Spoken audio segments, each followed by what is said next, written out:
आप होती कौन है? मेरी पत्नी को सजा देने वाली आपको किसने हक दिया कि आप इससे निर्जल व्रत रखवाएं? इस घर में अगर कोई गलती करेगा तो उसे सजा भी मिलेगी। इसने पीढ़ियों से चली आई परंपरा को तोड़ा। मेरे मना करने के बावजूद ये अपने घर गई। ऐसे ही गलतियों पे गलतियां करेगी तो इसे सजा तो मिलेगी ही ना।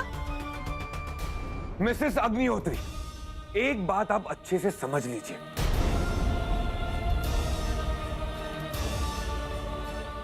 मैंने पहले भी कही है, आज भी कह रहा हूं, आस्था को सजा देने का आपको कोई हक नहीं है।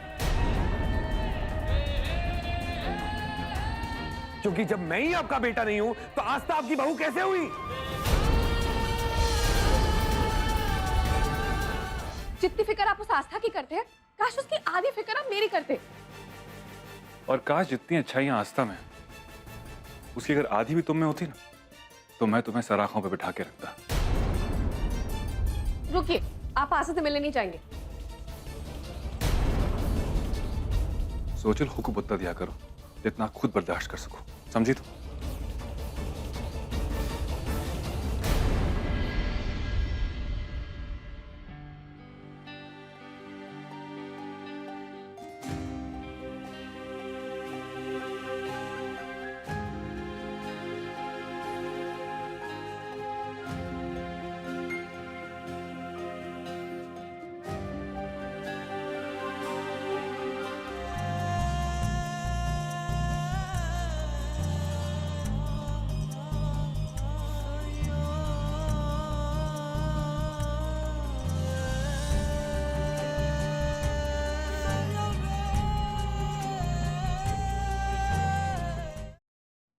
ऐसे क्या देख रही हो?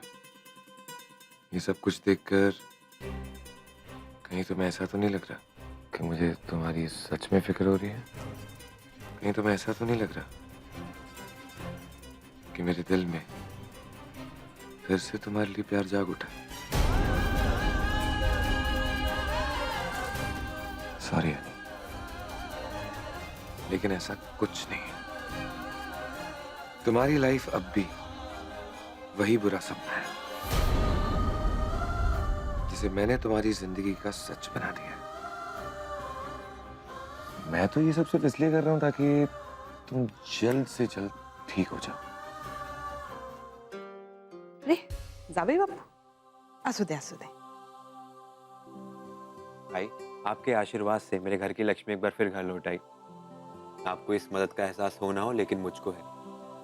इसीलिए आज सुबह सुबह मंदिर जाके आपके लिए प्रसाद लाया हूँ।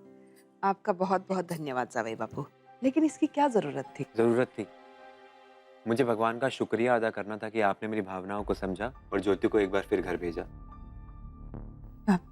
आप बैठिए, मैं आपके लिए नाश्ता लेके आती हूँ। अभी नहीं आई, एक बार घर के बाकी लोगों को भी प्रसाद दे आऊं।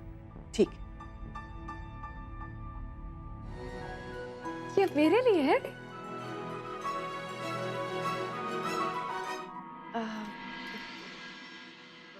मुझे मालूम है कि आप मना करेंगी, मगर अपना छोटा भाई समझ कर ही ले लीजिए।